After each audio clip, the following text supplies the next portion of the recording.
মাসিক রাশিফল জুলাই মাস 2025।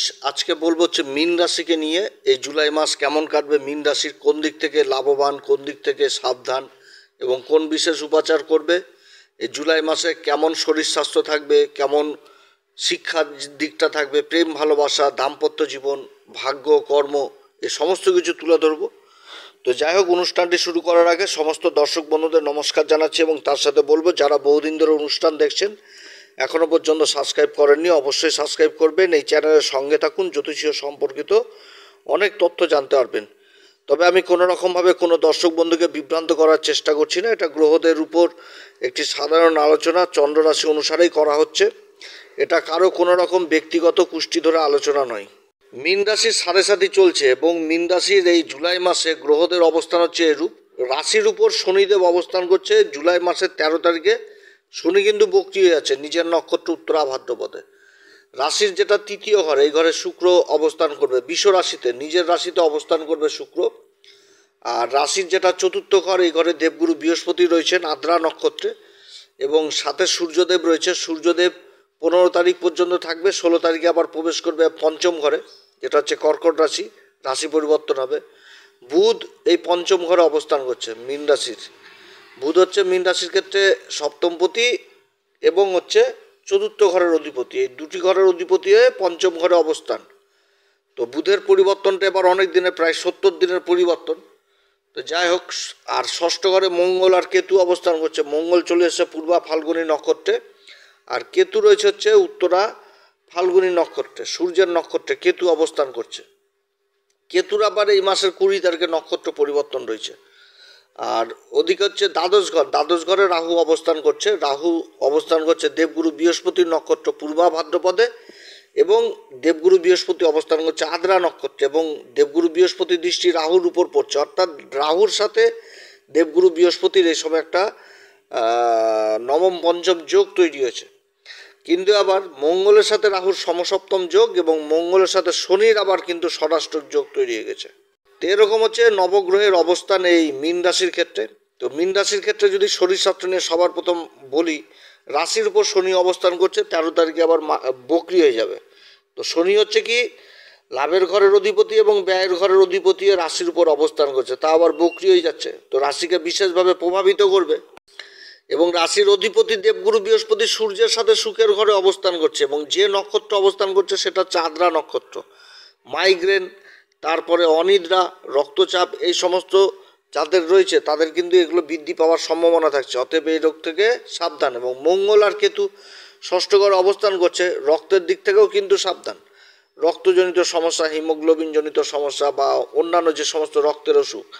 আর কেতু সাথে রয়েছে, তো এখানটাতে কী হয় যে হসপিটালের পর হসপিটাল করায়, অর্থাৎ অসুখ বিসুখ চট করে ধরা পড়ে না, যার জন্য খরচাপাতি কিন্তু করাই অসুখ বিসুখের পিছনে। অর্থাৎ এই মাসে খরচাপাতি হওয়ার সম্ভাবনা থাকছে মীন রাশির। কেতুর কানেকশন যখনই ষষ্ঠ ঘরের সাথে হয়ে যায় তখন অসুখ বিসুখ চট করে ধরা পড়ে না, একটা যথেষ্ট ভ্রম তৈরি করে দেয়।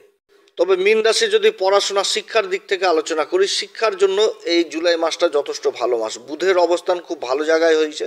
বুধ একদম পঞ্চম ঘরে অবস্থান করছে। বুধের গোচরটাও অনেক দিনের। বুধ হচ্ছে কি চতুর্থ ঘরের অধিপতি এবং সপ্তম ঘরের অধিপতি পঞ্চম ঘরে অবস্থান করছে। তো চতুর্থ ঘর থেকে আবার উচ্চ কলেজের শিক্ষা দীক্ষা বুঝায়। আর ওই চতুর্থ ঘরে দেবগুরু বৃহস্পতি অবস্থান করছে। তো সাথে আবার সূর্যদেবও রয়েছে। সূর্য আবার 15 তারিখ পর্যন্ত থেকে 16 তারিখে চলে আসবে।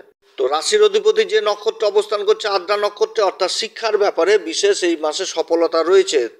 যারা কম্পিউটার সায়েন্স নিয়ে পড়ছেন, টেকনোলজি নিয়ে পড়ছেন, সফটওয়্যার জনিত কোনো বিদ্যা নিয়ে পড়ছেন, গবেষণার কাজের সাথে বড় বড় মানে উচ্চশিক্ষা, প্রাথমিক শিক্ষার্থীদের জন্য তো রয়েছে, কিন্তু উচ্চশিক্ষার্থীরা বিশেষভাবে প্রভাবিত হবে। যারা গবেষণার কাজে, রিসার্চ জাতীয় বিদ্যা বা নিজের শিক্ষাকে এগিয়ে নিয়ে যাওয়ার জন্য বিদেশে যাওয়ার জন্য চেষ্টা করছেন, তাদের জন্য ভালো। রক্তজনিত কাজে যারা যুক্ত রয়েছেন, যারা রক্তের উপর রিসার্চ করছেন, সার্জেন্ট, বড় বড় সার্জেন্ট, বিদেশ যাত্রা হওয়ার সম্ভাবনা থাকছে শিক্ষা লাভের জন্য।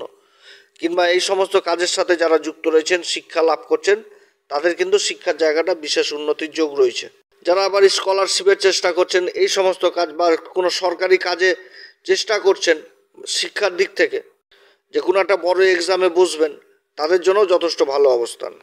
মীন রাশির প্রেম ভালোবাসার জায়গাটা নিয়ে যদি বলি, তো পঞ্চম ঘরের অধিপতি হচ্ছে চন্দ্রমা। চন্দ্রমা তো সোয়া 2 দিনের রাশি পরিবর্তন করে না, এবং বুধের অবস্থান এখানটাতে, বুধও 3টি নক্ষত্রের উপর গোচর করবে এবং পুনর্বসু, পুষ্যা এবং অশ্লেষা নক্ষত্রে। আর রাশির উপর শনি বক্রি আছে নিজের নক্ষত্রে 13 তারিখ থেকে, এবং রাশির সাথে এই মঙ্গলের কিন্তু একটা স্বরাষ্ট্র যোগ রয়েছে। তো একে তো সত্যবাদী, যেটা বলে সত্য কথা বলে, তো এখন যে কথাবার্তা বলবে সেটা হয়ে যাবে, বলবে সত্য, কিন্তু সত্য কথাই শুনতে লাগবে কর্কশ। অর্থাৎ নিজের মুখের বাণীর দিকে যথেষ্ট খেয়াল রাখতে হবে এই সময়কালে এই মীন রাশিকে। না তো কিন্তু বন্ধু বান্ধবদের মধ্যে একটা বিচ্ছেদ কিংবা একটা বিপরীত পরিস্থিতি তৈরি হয়ে যাবে, রাগারাগি গণ্ডগোল হয়ে যাবে। এবং বুধ যে নক্ষত্র অবস্থান করবে 7 তারিখ থেকে, সেটা হচ্ছে অশ্লেষা নক্ষত্র। নিজের জিনিসটাকে বেশি ভালো বুঝবে এবং নিজের হক জিনিসটাকে বেশি ভালো বুঝবে। দেবগুরু বৃহস্পতি আদ্রাতে অবস্থান করছে। আদ্রা নক্ষত্রের এমনি সম্পর্ক অতটা ভালো থাকে না, সবসময় খোঁজাখুঁজি নিজের কাজকে নিয়ে ব্যস্ত থাকে। এবং 20 তারিখে আবার যেরকম কেতু আবার নক্ষত্র পরিবর্তন করছে, সেরকম কিন্তু আবার শুক্রদেবও কিন্তু আবার নক্ষত্র পরিবর্তন করবে, চলে আসবে মৃগশিরা নক্ষত্রে। তো একটা বিশ্বাস ভঙ্গেরও ব্যাপার থাকবে, হয় নিজের লোকের দ্বারা বা বাইরের লোকের দ্বারা একটা বিশ্বাসের জায়গা ভঙ্গ হবে। এদিক থেকে কিন্তু সাবধান। নিজের কথাবার্তা এবং প্রণয় ঘটিত ব্যাপারে যারা যুক্ত রয়েছেন, তারা নিজের গোপন জিনিস কারোর সাথে বা কোনো বন্ধু বান্ধবদের সাথে শেয়ার করবেন না, না তো কিন্তু সেটা পরিষ্কার হয়ে যাবে, সমাজের সামনে চলে আসবে এবং সেই জায়গাটা নষ্ট হবে। আর বন্ধু বান্ধবদের মধ্যে যে জিনিসটা, সেটা কিন্তু ওই নিজের কথাকে এগিয়ে রাখা, নিজের কথা কর্কশ লাগবে শুনতে, তো অর্থাৎ নিজের কথাকে এমনভাবে বলা লাগবে যে মুখ দিয়ে যেন চিনি বর্ষণ হয়, এত মিষ্টি কথা, তাহলে কিন্তু সম্পর্ক খুব উন্নতির জায়গায় যাবে। এবং যে জিনিসটা, এই জিনিসটাকেও ত্যাগ করতে হবে। তবে প্রেম ভালোবাসা যে শুধু বন্ধু বান্ধবদের মধ্যে হয় সেটাও না। মাতা পিতার উপরে তো সেই প্রেম ভালোবাসার জায়গা নাই সন্তানের প্রতি, আর সন্তানের পিতামাতার প্রতি। তো পিতামাতারাও কিন্তু দুশ্চিন্তা করবে নিজের সন্তানের প্রতি, কারণ জেদ জিনিসটা প্রচণ্ড থাকবে। জেদ, ক্রোধ, একটুতেই রেগে যাওয়া, মাথা গরম করে নেওয়া, রাগের চোটে উল্টাপাল্টা ভাষা বলে দেওয়া, এটাই সব থেকে তো মাইনাস জিনিস না, যে রাগ যখন উঠে তখন উল্টাপাল্টা মুখের ভাষা প্রয়োগ করে দেওয়া, তারপরে আবার পস্তানো যে কেন বললাম। এই জিনিসটা যেন না হয়, মীন রাশিকে এটা মনে রাখতে হবে। শনি রাশির উপর বক্রি, বুধ অশ্লেষা, শুক্র আবার মৃগশিরা, এতগুলো নক্ষত্রে কিন্তু অবস্থান করবে। মাঝে মাঝে বুধ অবস্থান করবে 7 তারিখ থেকে অশ্লেষাতে, আর শুক্র 13 তারিখে বক্রি হচ্ছে। আবার ওদিকে শুক্র বলছে, শনি 13 তারিখে বক্রি হচ্ছে, আর শুক্র যাচ্ছে 20 তারিখে মৃগশিরাতে। তো যাই হোক, এইভাবেই চলতে হবে। সেরকম দাম্পত্য জীবন যদি নিয়ে আলোচনা করি এই মীন রাশির, তো দাম্পত্য জীবনে যে সপ্তমপতি বুধ অবস্থান করছে একদম পঞ্চম ঘরে। এবং যে নক্ষত্র অবস্থান করবে, বুধ কিন্তু অশ্লেষা নক্ষত্র অবস্থান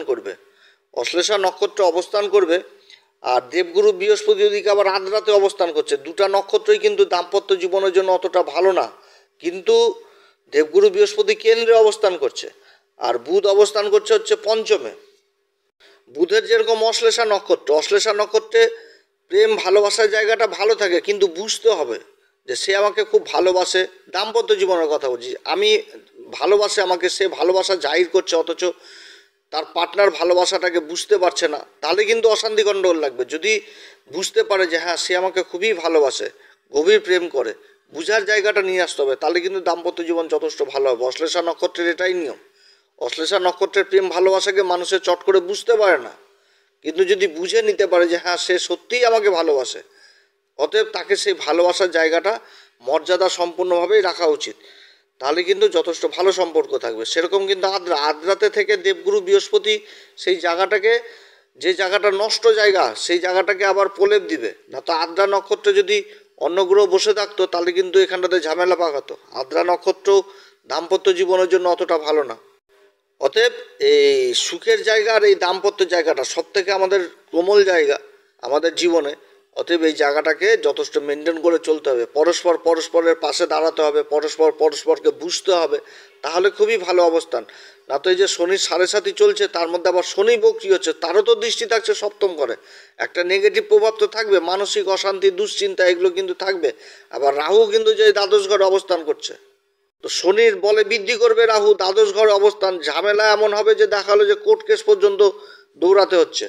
এদিকে কিন্তু যথেষ্ট সাবধান। অতএব দাম্পত্য জীবনটাকে যথেষ্ট নিজের মতন যেভাবে মেনটেন করা উচিত, পরস্পরকে সম্মান করা উচিত, পরস্পরের পাশে দাঁড়ানো উচিত, এভাবেই থাকা উচিত। মীন রাশির যদি কর্ম এবং ভাগ্য নিয়ে আলোচনা করি, তো শনির যে অবস্থান, শনি কিন্তু বক্রি হচ্ছে, অর্থাৎ কর্মক্ষেত্রে একটা ধীরগতি অবশ্যই থাকবে।